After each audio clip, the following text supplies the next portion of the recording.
नमस्कार, स्वागत है आप सभी का। मेरा नाम है प्रेमपाल सिंह और आप जुड़ चुके हैं हमारे YouTube प्लेटफॉर्म से। सीटेट जो आपके नोटिफिकेशन आ गया है, एग्जाम फरवरी में है, उसको लेकर हम क्लासेस प्रोवाइड करा रहे हैं आपको। एक क्लास हमारी पॉलिटी वाले सेगमेंट की हो चुकी है, सामाजिक विज्ञान सेक्शन में, सोशल स्टडीज में। दूसरी क्लास हमने कल की थी ज्योग्राफी की। आज हम हिस्ट्री की क्लास देखेंगे। ठीक है, पूरी एनसीईआरटी बेस्ड हैं क्लासेस, एक बार जुड़ जाइए। यहाँ तक मुझे बताइए, यहाँ तक चीजें दिखाई दे रही है ना आपको? बिल्कुल दे रही हैं। तो ये एनसीईआरटी का ही है। यहाँ देखो, चैप्टर है आपका व्हेन पीपल रिबेल, जब लोग विद्रोह करते हैं। 1857 की क्रांति का जिक्र है इसमें। एनसीईआरटी का ही चैप्टर है आपका, 8th क्लास की एनसीईआरटी। 1857 की क्रांति और उसके बाद क्या होता है। ठीक है, अब यहां समझिए आप, ये जो 1857 की क्रांति है, 1857 की जो क्रांति है, 1857 की क्रांति अगर पूछा जाए तो इमीडिएट कॉज इसका तो सबको पता है क्या है, उसे याद रखते हैं सब। चर्बी वाले कारतूस। क्या है? चर्बी वाले कारतूस। तो एनफील्ड नाम की राइफल थी, उसमें जो कारतूस इस्तेमाल होते थे, उन कारतूस को मुंह से छीलना होता था, फिर उसमें डालना होता था राइफल में। और वो ऐसी अफवाह फैली कि वो चार जो कारतूस हैं उसमें गाय और सुअर की चर्बी का लेप लगा हुआ है, कोटेड विथ गाय और सुअर की चर्बी। तो इससे ना धार्मिक भावनाएं भ्रष्ट हो रही हैं, हिंदू और मुस्लिम दोनों की। तो इस सिलसिले में मंगल पांडे से सिलसिला शुरू होता है। मंगल पांडे विद्रोह कर देते हैं, उसके बाद फिर मई में जो है मेरठ से विद्रोह शुरू हो जाता है। तो ये तो तात्कालिक कारण हो गए, लेकिन इसके साथ साथ पुरानी और समस्याएं, अंग्रेजों से परेशान हो रहे थे लोग, अलग अलग वर्ग के लोग परेशान थे अंग्रेजों से, अलग अलग वजह से। जैसे मैं अगर हम बात करूं कि सैनिक वर्ग क्यों परेशान था, सैनिक परेशान थे। दूसरा, राजा परेशान थे। तीसरा, किसान परेशान थे, किसान परेशान थे। ठीक। और धार्मिक खतरा लोगों को लग रहा था अंग्रेजों से, धार्मिक खतरा। ठीक है, पुरानी रीति रिवाजों में हस्तक्षेप, पुरानी रीति रिवाजों में हस्तक्षेप अंग्रेजों के द्वारा। तो ये सब मिला के कारण बनते हैं। और फिर जो ज्वाला धीमे धीमे जल रही थी 1757 के बाद से, प्लासी के युद्ध के बाद से, ये 1857 में चिंगारी पकड़ लेती है। और इसको चिंगारी देने का काम करता है चर्बी वाले कारतूस वाला घटना। ठीक। सैनिक की परेशानी अपने आप में जायज थी। सैनिक, क्योंकि जो भारत की, इंडिया की जो सेना थी, ब्रिटिश भारत कहेंगे हम उसको, तो ब्रिटिश भारत की जो सेना थी उसमें सबसे ज्यादा तो भारतीय लोग ही थे, लेकिन फिर भी उनको हक नहीं दिया जाता था। बड़े बड़े पदों पर अंग्रेज अधिकारियों को ही भेजा जाता था, उन्हीं को पदस्थ किया जाता था। भारतीय सैनिकों को बड़े पदों पर प्रमोशन न देना, सैलरी न देना बराबर।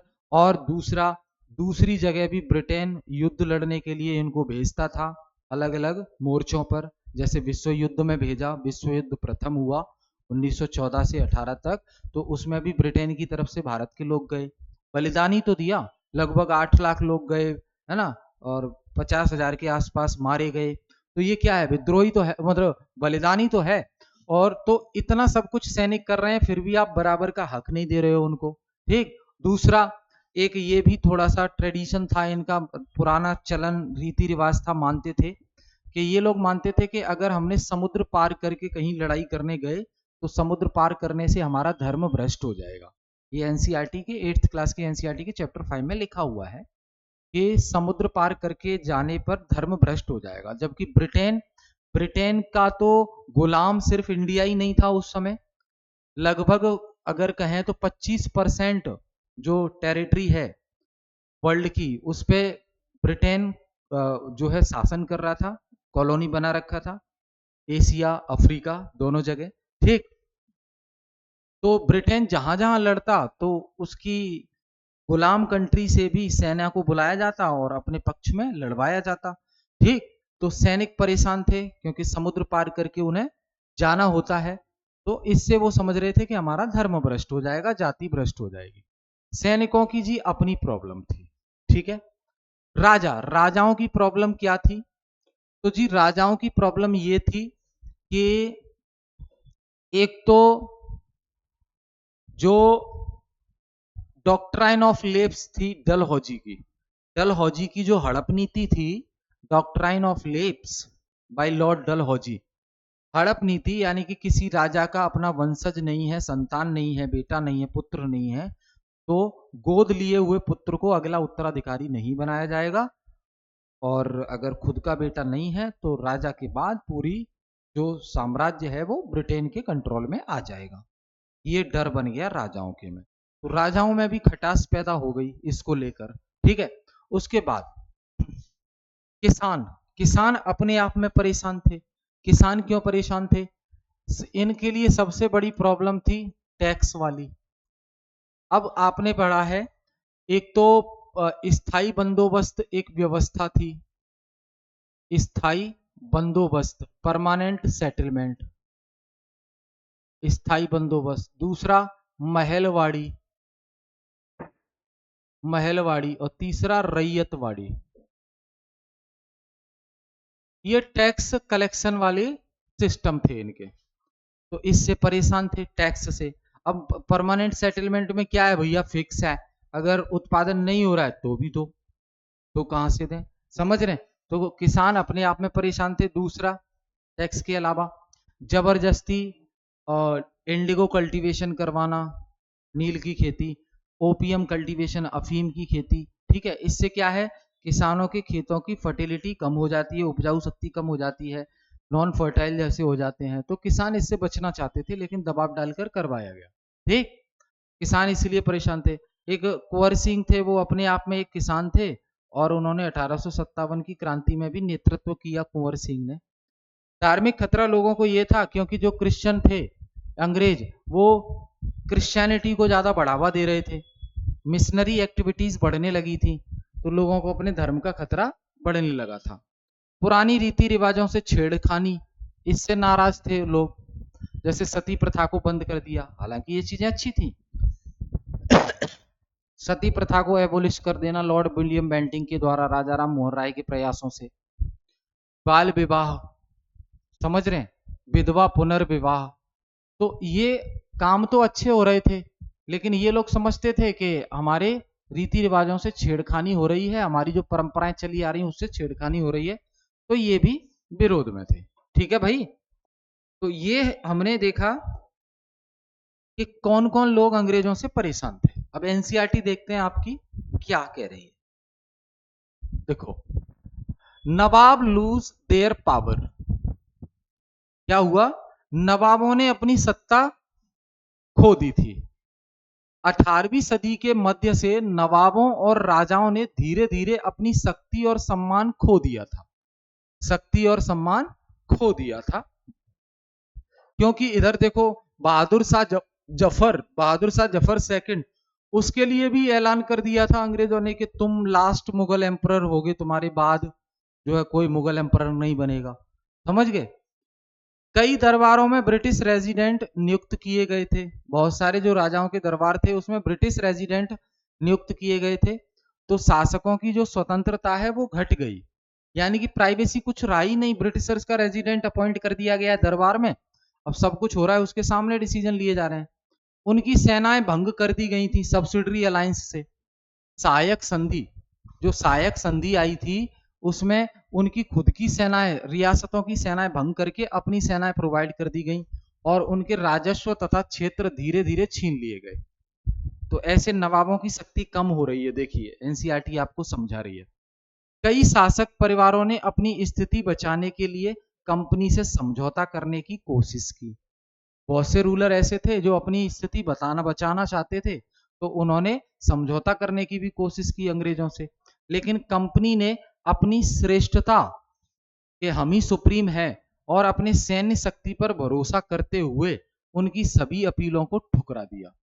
ईस्ट इंडिया कंपनी ने क्या किया, उसे भरोसा था कि मेरे पास पावरफुल सेना है और क्या है, पावरफुल, हम सुपर हैं, सुपीरियर हैं, हम ही टॉप पर हैं। तो इसको ध्यान में रखते हुए जो राजा महाराजा थे उनके जो याचिकाएं थी उनको ठुकरा दिया।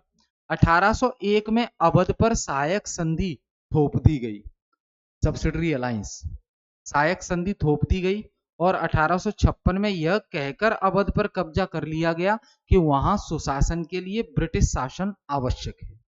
अवध पर सहायक संधि थोप दी गई, सब्सिडरी अलायंस, और वहां पर यह कहा 1856 में कि अवध पर कब्जा कर लिया। 1856 में क्या कह के कब्जा कर लिया कि भैया वहां जो सुशासन है, गवर्नेंस, प्रशासन चल रहा है, ब्रिटिश शासन वहां के लिए आवश्यक है, तभी वहां का प्रशासन चल पाएगा। ठीक है।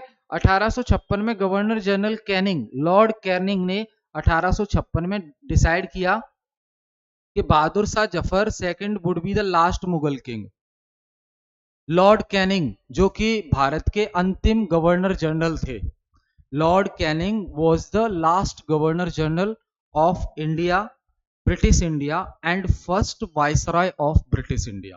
तो लॉर्ड कैनिंग लॉर्ड कैनिंग अंतिम गवर्नर जनरल थे भारत के और पहले वाइसरॉय थे भारत के। तो लॉर्ड कैनिंग ने, जो कि 1856 से 58 तक थे, तो 1856 में ये कह दिया बहादुर शाह जफर सेकंड से कि आप अंतिम राजा होगे मुगलों की तरफ से, आपके बाद नहीं बनेगा। ठीक है। उसके बाद पीजेंट और सिपाही, किसान और सिपाहियों का क्या हाल था भाई। तो ग्रामीण इलाकों में किसान और जमींदार ऊंचे करों और कठोर राजस्व वसूली की नीति से परेशान थे। ग्रामीण इलाकों में जो किसान थे और जो जमींदार थे उनके ऊपर हाई टैक्स लगाया जा रहा था और जो राजस्व वसूली है, रेवेन्यू कलेक्शन, वो बहुत कठोर था। इस पॉलिसी से वो परेशान थे। भाई प्रोडक्शन नहीं हो रहा है फिर भी टैक्स दो, इनको कहां से दें। कई किसान महाजनों से लिए गए ऋण चुकाने में असमर्थ रहे। कई बार किसान महाजनों से कर्ज लेके और टैक्स देते थे, लेकिन जो महाजनों से कर्ज लेकर आए थे वो भी चुका नहीं पा रहे थे, असमर्थ थे। धीरे धीरे वे अपनी पुश्तैनी जमीन भी खो बैठे, क्योंकि भैया जिससे कर्ज लाए हो वो तो वापस मांगेगा, चाहे आप उसको दे दो, क्या पैसा वापस दे दो उसका, या वो आपकी जमीन ले जाएगा। तो जमीन भी खो बैठे और परेशान। भारतीय सिपाही अपने वेतन भत्तों और सेवा शर्तों से असंतुष्ट थे। मैंने कहा ना, प्रमोशन नहीं है, सैलरी नहीं है, और इसके अलावा कुछ नए नियम उनकी धार्मिक भावनाओं के विपरीत थे, जैसे समुद्र पार करने से धर्म और जाति भ्रष्ट हो जाना, इससे परेशान थे। सिपाहियों ने भी गांव में ही हो रही परेशानियों पर प्रतिक्रिया दी और so the anger of the peasant quickly spread among the सिपाही। तो किसानों की जो गुस्सा थी वो जो है सिपाहियों में भी फैलने लगी। ठीक। तो ये देखिए माहौल कैसे बन रहा है। रिस्पॉन्सेस टू रिफॉर्म, सुधार के प्रति प्रतिक्रियाएं क्या थी। अब ब्रिटिशों ने सती प्रथा को रोकने और विधवाओं के पुनर्विवाह को प्रोत्साहित करने के लिए कानून बना दिए। अंग्रेजी भाषा की शिक्षा को बढ़ावा दिया गया। मैकाले कंपनी ने ईसाई मिशनरियों को स्वतंत्र रूप से काम करने और यहां तक कि भूमि और संपत्ति रखने की भी अनुमति दे दी, क्रिश्चियनिटी को आगे बढ़ाने की। तो लोगों को अपना धर्म खतरे में लगने लगा। 1850 में क्या होता है, एक नया कानून पारित किया जाता है जिसमें कहा गया था कि जो भी ईसाई धर्म में परिवर्तन करेगा तो उसे अपने पूर्वजों की संपत्ति पर पूरा अधिकार होगा, उससे नहीं छीनी जाएगी। लालच दिया जा रहा था। जनता की नजर से देखें तो एक सिपाही विद्रोह जन विद्रोह कब बन गया। सिपाही ने विद्रोह किया भाई मंगल पांडे और फिर मेरठ में, और ये पूरा इतना बड़ा विद्रोह, पॉपुलर रिवेलियन कैसे बन गया। तो देखो भाई, मई 1857 में एक विशाल विद्रोह प्रारंभ हुआ जिसने भारत में कंपनी के शासन को चुनौती दी, ईस्ट इंडिया कंपनी के शासन को चुनौती दी। यह विद्रोह मेरठ से शुरू हुआ जहां सिपाहियों ने बगावत कर दी। समाज के विभिन्न वर्गों के लोग इस विद्रोह में शामिल हो गए, धीरे धीरे जिसको जहां मिला वहां शामिल हो गए। मेरठ से दिल्ली तक कैसे पहुंचा, तो 29 मार्च 1857 को एक यंग सोल्जर था Mangal Pandey, was hanged to death for attacking his officers in the Barrackpore. Barrackpore छावनी में अंग्रेज अधिकारियों पर अटैक करने की वजह से मंगल पांडे को फांसी दे दी जाती है 29 मार्च 1857 को। और कुछ दिन बाद मेरठ में एक रेजिमेंट के सिपाही ने नई कारतूसों के साथ अभ्यास करने से मना कर दिया, वही चर्बी वाले कारतूस, क्योंकि उन्हें संदेह था कि उसमें गाय और सूअर की चर्बी का ग्रीस लगाया गया है। 9 मई 1857 की बात है कि 85 सिपाहियों को अपने अधिकारियों की आज्ञा न मानने के कारण नौकरी से निकाल दिया गया और 10 को सजा सुनाई गई। अंग्रेज अधिकारी कह रहे थे हमारा ऑर्डर नहीं मान रहे हो, तो इसलिए नौकरी से निकाल दिया और कुछ को सजा सुना दी। विद्रोह का प्रसार कैसे हुआ? तो 10 मई उसी साल की बात है, सिपाही मेरठ की जेल की ओर बढ़े और बंदी बनाए गए सिपाहियों को मुक्त कर लिया। यानी कि 10 मई को जो सिपाही थे वो उनकी तरफ बढ़े, उन्हीं के साथ के कुछ सिपाही जो 85 थे जेल में बंद कर दिए गए थे, उन 85 सिपाहियों को छुड़ाने के लिए, बाहर निकालने के लिए गए और उन्हें मुक्त कर दिया, छुड़ा दिया। उन्होंने ब्रिटिश अधिकारियों पर हमला किया और उन्हें मार डाला। देखो, मार डाला। बंदूकें और गोला बारूद पर कब्जा कर लिया, ब्रिटिश इमारतों और संपत्तियों में आग लगा दी और विदेशियों के खिलाफ युद्ध की घोषणा कर दी। ठीक है। 11 मई की सुबह मेरठ के सिपाही दिल्ली पहुंचे और वहां तैनात रेजिमेंटों ने भी विद्रोह कर दिया। दिल्ली में भी विद्रोह उनका साथ मिल गया उनको। सिपाहियों ने लाल किले में प्रवेश किया जहां बहादुर शाह जफर सेकंड का निवास है और बहादुर शाह सेकंड को अपना नेता घोषित कर दिया। क्योंकि देखो भाई, अंग्रेजों से विद्रोह तो कर लेंगे, अंग्रेज चले भी गए तो उसके बाद संभालेगा कौन? तो बहादुर शाह जफर को अपने फेवर में लेने के लिए उनको राजा घोषित कर देते हैं कि तुम ही हो राजा। अंग्रेजों ने तो कह दिया है कि तुम नहीं होगे, तुम्हारे बाद कोई राजा नहीं बनेगा, लेकिन हम मानते हैं तुम ही राजा हो। अब वो बूढ़ा था बहादुर शाह जफर सेकंड, तो बहादुर शाह जफर ने सिपाहियों की मांग स्वीकार कर ली और देश के सभी प्रमुखों और शासकों को पत्र लिखकर भारतीय रियासतों को एक कर दिया। ठीक है, इस विद्रोह में अंग्रेजों के खिलाफ। एक सप्ताह बाद एक के बाद एक रेजिमेंट ने विद्रोह कर दिया और दिल्ली, कानपुर, लखनऊ जैसे प्रमुख केंद्रों पर अन्य सिपाहियों से जा मिल गए, आपस में विद्रोह किया। उनके बाद कस्बों, गांव के लोग भी विद्रोह में शामिल हो गए और स्थानीय नेता, जो लोकल नेता थे, जमींदार, सरदार, उनका नेतृत्व भी हमें मिलने लगा। कुछ प्रसिद्ध नेताएं हैं जो अलग अलग स्थानों से लड़े अंग्रेजों के खिलाफ, जैसे कि नाना साहेब कानपुर और ब्रिजेश कदर इन लखनऊ, रानी लक्ष्मीबाई झांसी, कुंवर सिंह बिहार, बख्त खान बरेली। ठीक है। तो इस वजह से British were greatly outnumbered by the rebel forces and were defeated in number of battles. अब कंपनी फाइट्स बैक, कंपनी का पलटवार होता है। अब भारतीय लोगों ने तो विद्रोह कर दिया, अब कंपनी पलटवार करेगी। क्या किया? कंपनी ने इंग्लैंड से अतिरिक्त सैनिक बुलवाए, ऐसे नए कानून बनाए जिनसे विद्रोहियों को आसानी से दोषी ठहराया जा सके, और फिर विद्रोहियों के प्रमुख केंद्रों पर आक्रमण किया गया अंग्रेजों के द्वारा। सितंबर 1857 की बात है, दिल्ली को विद्रोहियों से फिर से ब्रिटिशों ने अपने कब्जे में ले लिया। दिल्ली में जो भारतीय लोग विद्रोह कर रहे थे उन्होंने कब्जा कर लिया था, तो ब्रिटिशर्स ने द्वारा से दिल्ली को अपने कंट्रोल में ले लिया। बहादुर शाह जफर पर मुकदमा चलाया गया और अक्टूबर 1858 में उन्हें उनकी पत्नी बेगम जीनत महल के साथ रंगून बर्मा जेल में आजीवन कारावास के लिए भेज दिया। उनके बच्चों को उनके सामने ही मार दिया गया था। बहादुर शाह जफर की मृत्यु 1862 में रंगून की जेल में हो जाती है। मार्च 1858 में लखनऊ पर ब्रिटिशरों ने फिर से कब्जा कर लिया। बेगम हजरत महल वहां से हैं। रानी लक्ष्मीबाई जून 1858 में वीरगति को प्राप्त हो जाती हैं। तात्या टोपे को गिरफ्तार किया जाता है, उन पर मुकदमा चला और अप्रैल 1859 में उन्हें फांसी दे दी गई। ब्रिटिशों ने लोगों की निष्ठा वापस पाने के लिए भी पूरा प्रयास किया कि अब दोबारा न कर दें ऐसा ये। उन्होंने वफादार जमींदारों को पुरस्कार देने और उन्हें अपनी जमीनों पर पारंपरिक अधिकार बनाए रखने की अनुमति देने की घोषणा कर दी। 100 ऑफ सिपाही, लगभग 100 सिपाही, रिबेल्स, नवाब और राजा वर ट्राइड एंड हैंग्ड। करीब 100 लोगों को फांसी दे दी गई थी।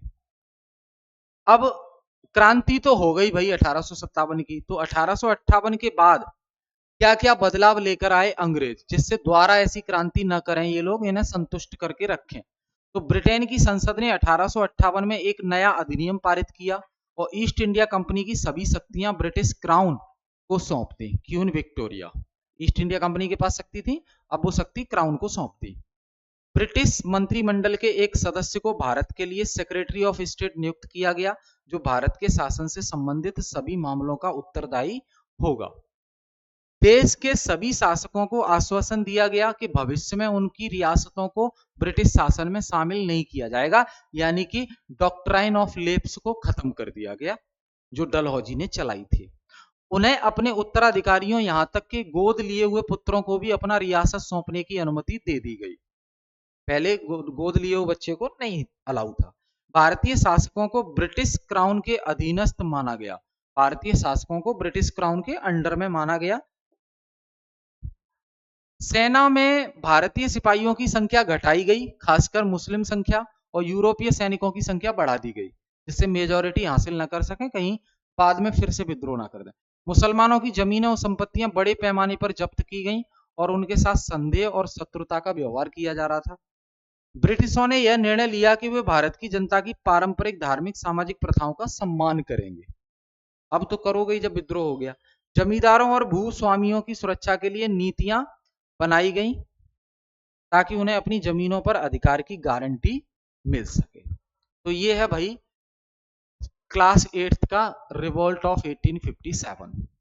ठीक है, क्वेश्चन पूछे जाते हैं, अच्छे से क्लास को देखो और फिर चैप्टर को रीड करो, सारी चीजें क्लियर हो जाएंगी। ठीक है, तो हम फिर मिलेंगे नेक्स्ट क्लास में, तब तक के लिए जुड़े रहिए हमारे साथ। बहुत बहुत धन्यवाद।